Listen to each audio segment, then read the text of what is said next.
राधे राधे दोस्तों, मैं सारिका राधा गौरी चैनल पर आप सभी का स्वागत करती हूँ। आज मैं आप सभी के लिए हनुमान जी की बहुत ही अच्छी कहानी लेकर आई हूँ। तो चलिए कहानी सुनते हैं। हाँ माँ, बिल्कुल अभी उठा। मैंने आपकी मिस कॉल देखी। क्या हुआ माँ? सुबह सुबह फ़ोन क्यों किया? फिर से पापा ने ज़रूर कुछ बोल दिया होगा मेरे लिए। नहीं नहीं बेटा, मैं तुझे बस ये याद दिला रही थी कि आज तेरा मंगलवार का व्रत है। तुझे याद है ना? मंदिर में बूंदी का प्रसाद हनुमान जी को भोग लगाकर खा लेना। भूखे नहीं रहना। भूखे पेट रहोगे तो ईश्वर नाराज होते हैं। हाँ माँ, मैं खा लूँगा, तुम परेशान मत हो। अच्छा माँ, मैं रखता हूँ। नहा धोकर पूजा करके मुझे फिर से निकलना है। ठीक है मेरे बच्चे। बजरंग बली जी का आशीर्वाद हमेशा तेरे साथ है। उन पर सदैव विश्वास रखना। दादाजी, आज आपकी बहुत याद आ रही है मुझे। आज भी याद है वह बचपन के दिन जब मेरी उंगली पकड़कर राम मंदिर ले जाते थे। दादाजी, क्या हनुमान जी भगवान राम के बहुत बड़े भक्त हैं? हाँ रवि बेटा, हनुमान जी भगवान राम के सच्चे भक्त होने के साथ साथ उनके सच्चे मित्र भी हैं। जिस तरह राम जी हनुमान के बिना नहीं रह सकते, उसी तरह हनुमान जी भी राम जी के बिना नहीं रह सकते। फिर तो मैं राम जी के साथ साथ हनुमान जी की भी पूजा करूँगा। हाँ, जैसे हनुमान जी राम जी के सच्चे भक्त थे, मैं हनुमान जी का सच्चा भक्त बनूँगा। ठीक है मेरे बच्चे। हे बजरंगबली, मेरे पोते पर सदा अपना आशीर्वाद बनाए रखना। जय श्री राम। जय बजरंगबली। जय श्री राम। जय बजरंगबली। बजरंगबली आपकी सदा ही जय हो। मैं आज फिर नौकरी ढूंढने जा रहा हूँ। मेरी सहायता करना प्रभु। रवि की डॉक्टरी की पढ़ाई थी। इंटर्नशिप करने के बाद अब वो नौकरी ढूंढ रहा था। वो चाहता था कि उसकी नौकरी किसी अच्छे हॉस्पिटल में लग जाए, इसलिए वो रोज़ाना अलग अलग अस्पतालों में नौकरी ढूंढ रहा था। पर उसकी किस्मत उसका साथ नहीं दे रही थी। रवि हनुमान जी पर बहुत विश्वास रखता था और उनके नियम से पूजा करता था। उसे विश्वास था कि एक दिन उसके नौकरी ज़रूर मिलेगी, इसलिए नियम पूर्वक उनकी पूजा पाठ करके वो नौकरी ढूंढने के लिए निकल जाता था। ऐसे ही एक दिन मुझे डॉक्टर सुभाष से मिलना था। वह हॉस्पिटल में गया। वह एक ऑपरेशन के लिए गए हुए हैं। कृपया करके यह मेरा बायोडाटा आप डॉक्टर सुभाष को दे दीजिएगा। मेरी उनसे फ़ोन पर बात हो गई थी। आप यहाँ रख दीजिए। आएंगे तो मैं उनको बता दूंगी। पता नहीं ये लोग कब तक फ़ोन पर बताएंगे। भैया बहुत भूख लगी है, समोसा खाना है, भूख लगी है। रुको बच्चों, मैं सबको समोसा लेकर देता हूँ। भाई ये लो 100 रुपये। सब बच्चों को एक एक समोसा दे देना। चलो बच्चों, भैया से अपना अपना समोसा ले लो। रवि एक संस्कारी घर का लड़का था, इसलिए दूसरों के दुख तकलीफ को समझता था। वो हॉस्टल वापस आ जाता है और फ़ोन आने का इंतज़ार करता है, पर उसे नौकरी नहीं मिलती। उसकी सारी उम्मीदें टूट रही थी। वो हिम्मत हार रहा था। वो किसी भी हॉस्पिटल में जाता, निराश वापस लौटता। फिर एक दिन रवि गुंजन की शादी पक्की हो गई है। इसी महीने की 15 तारीख का मुहूर्त निकला है। तो आज ही ट्रेन की टिकट कटवा कर आ जा। पर माँ, आपको पता है ना, मैं नौकरी को लेकर बहुत परेशान हूँ और मैं अभी घर आया तो पापा मुझे फिर से ताने देना शुरू कर देंगे। रवि, तेरे पापा की तो आदत है जिसको बदला नहीं जा सकता, तो उनकी बातों को दिल पर मत लगाया कर। और अगर तू समय पर नहीं पहुंचा तो गुंजन को तो तू जानता ही है, वो तुझे नहीं छोड़ेगी। वो मेरे सामने नाराज होकर मुंह फुलाए बैठी है। रवि भैया, आप समय पर आओगे तो मुझे आपके साथ बाजार जाकर अपनी शादी की बहुत सारी शॉपिंग करनी है।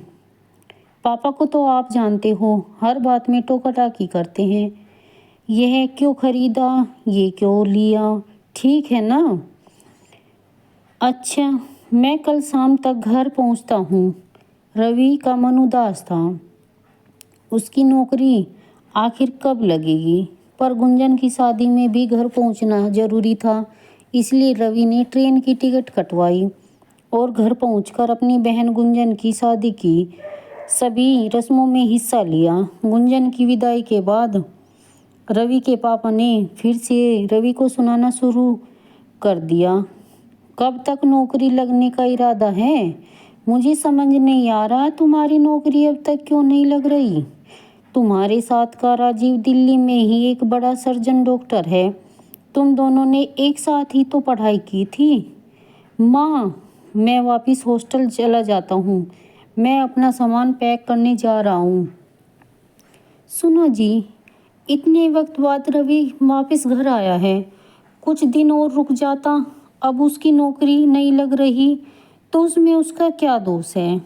आप विश्वास रखो, उसने इस डॉक्टर की पढ़ाई के लिए बहुत मेहनत की है और एक न एक दिन उसकी नौकरी जरूर लग जाएगी। रवि वापस शहर आ जाता है और मन ही मन बहुत दुखी होता है। हे बजरंगबली, आप तो अपने भक्तों की सारी परेशानियों को दूर करते हो। मैं बहुत समय से नौकरी तलाश कर रहा हूँ पर मेरी नौकरी नहीं लग रही। इतनी पढ़ाई करने के बावजूद भी मैं कुछ नहीं कर पा रहा हूँ। मैं जिस भी हॉस्पिटल में जाता हूँ निराश ही लौट आता हूँ। हे बजरंगबली, आपको भगवान राम जी के भक्त हो, आपको उनका वास्ता। यदि मैंने सच्चे हृदय से आपकी पूजा की है तो आज मेरी नौकरी जरूर लग जाएगी, वरना मैं सोचूंगा मेरी किस्मत में डॉक्टर बनना लिखा ही नहीं था। पर शायद मेरी पूजा में कोई कमी रह गई होगी। रवि निराश मन से भगवान बजरंगबली के सामने हाथ जोड़कर विनती ही कर रहा था। तभी उसके मोबाइल पर एक घंटी बजी। मैं रवि बोल रहा हूँ। क्या? जी जी, मैं अभी आ रहा हूँ। बजरंगबली आपकी जय हो। जय हो बजरंगबली। रवि, आपकी नौकरी पक्की हो गई है। हमारे हॉस्पिटल को आप जैसी होनहार डॉक्टर की बेहद ज़रूरत है। उन्होंने काफ़ी तारीफ की है आपकी, तो मैंने भी उनकी बात पर गौर किया। मेरी नौकरी की सिफारिश किसने की? किसकी बात कर रहे हैं आप सर? मैं कुछ समझा नहीं। कौन आया था आपके पास? उन्होंने अपना नाम हनुमान सिंह बताया था। लंबे चौड़े हष्ट पुष्ट लंबे तकड़े थे वो। कुछ अलग सा ही अंदाज था उनकी बातों में। मैं अभी तक नहीं भूल पाया हूँ उनके व्यक्तित्व को। फिर जब उन्होंने आपके बारे में तारीफ की तो मुझे लगा कि ज़रूर आप में कुछ बात होगी। डॉक्टर रवि, कल से आप इस हॉस्पिटल में ड्यूटी ज्वाइन कर लीजिए। थैंक यू डॉक्टर सुभाष, मैं कल से ही अपनी ड्यूटी ज्वाइन करता हूँ। रवि की आंखों में खुशी के आंसू थे। वो हॉस्पिटल से सीधा हनुमान मंदिर पहुंचा और हनुमान जी की मूर्ति के आगे सिर झुकाकर उन्हें धन्यवाद करने लगा। हे बजरंगबली, आपने तो मेरी सारी विपदाएं हर ली। आपके नाम में बहुत ही शक्ति है। मैंने आज आपकी शक्ति का प्रमाण देख लिया। प्रभु, आप साक्षात मेरे लिए सिफारिश लेकर आए थे। आपने मुझे धन्य कर दिया प्रभु। हे प्रभु, आपने अपने भक्त की झोली खुशियों से भर दी। जय श्री राम, जय बजरंगबली। रवि फोन पर सारी बात अपनी माँ को बताता है। जब वह यह सब सुनती है तो वो भी बहुत खुश होती हैं। रवि के पिता भी अब रवि से अपने व्यवहार के लिए दुखी होते हैं। रवि, मैं तुम पर विश्वास नहीं किया, पर देखो ईश्वर ने तुम्हारे विश्वास को बनाए रखा। तुम्हारा बजरंगबली पे विश्वास जीत गया। पापा, मैं जानता हूँ मेरी वजह से ही परेशान थे, पर अब परेशान होने की कोई आवश्यकता नहीं है। पापा, अब भगवान की कृपा से मेरी नौकरी पक्की हो गई है और मैं खूब मेहनत करके एक अच्छा डॉक्टर बनूंगा और सब मरीज की सेवा करूंगा। और मैं आपसे जल्दी ही मिलूंगा पापा। विश्वास की नींव बहुत पक्की होती है। प्रभु का ध्यान करके सच्ची लगन से यदि कोई कार्य किया जाए तो वो कार्य सदैव सफल होता है। कहा जाता है कि भगवान की भक्ति के वश में होते हैं। यदि उनको सच्चे हृदय से याद किया जाए तो वह हमारी मदद जरूर करते हैं। जय बजरंगबली, जय सिया राम। तो दोस्तों, आप सभी को ये कहानी कैसी लगी प्लीज़ कमेंट कीजिए और सब्सक्राइब कीजिए, लाइक कीजिए।